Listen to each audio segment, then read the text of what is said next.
சாப்பிடலாம் தோலை சுற்றி போயிட்டு வந்தாரு சாப்பாடு டைம் வந்திருக்காரு அண்ணா சாப்பிட்டு இவரு இட்லி சாப்பிடுறதா இது என்ன வேலை இருக்கு தங்க அது இன்னைக்குதான் தம்பி ரெடி பண்ணா ரெடி பண்ணாங்க இவங்களுக்காக தான் ரெடி பண்ணா வெளியவே போகல தூங்குறதுக்கு இன்னைக்கு மாடிக்கும் போகல தண்ணியிலயும் விளையாடல ஏர்கூலர் பக்கத்துலயே தான் படுத்து கிடந்தான் இன்னைக்கு 6 மணிக்கு எழுந்திரிச்சு என்ன நினைச்சான்னு தெரியல என்னதான் ஆயுது அது ஏர்கூலர் என்னதான் ஆயிருக்கு நான் பாக்குறேன்னு சொல்லி இவதான் இந்த இடத்துல ஒயர் கடிச்சு வச்சு சின்னதுல இவ கடிச்சு வச்சுட்டு விளையாடுறதுக்கோசரம் படுத்துட்டே கசின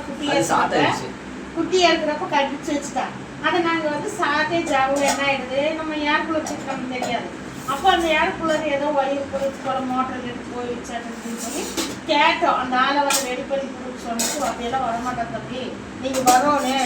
எதெல்லாம் தூக்கி போட்டு போகிறது அப்படின்னு சொல்லிட்டு வேஸ்டாக சொல்லுவோம் எந்திரிச்சு போய் நான் தூங்கிட்டு இருக்கிறேன் எந்திரிச்சு போய் என்னப்பா பண்ணுறேன்னா ஏர் கூலர் தூக்கிட்டு ஆடிட்டு மேடம் வந்து இன்னைக்கு நிம்மதியான தூக்கம் தூங்கிக்கிறேன் இப்போ தூங்குவான் ஐஸ் கட்டி போட்டு வச்சிருக்குது தூக்கி ஏர் கூலருக்குள்ள போட்டு விட்டா போதும் நல்லா கொஞ்சம் பார்த்துக்கோங்க என்ன கரண்ட் இருக்குது பரவாயில்ல நம்ம ஆளுக்கு என்னன்னா சரி நம்ம ஆளை தூங்கினோன்னு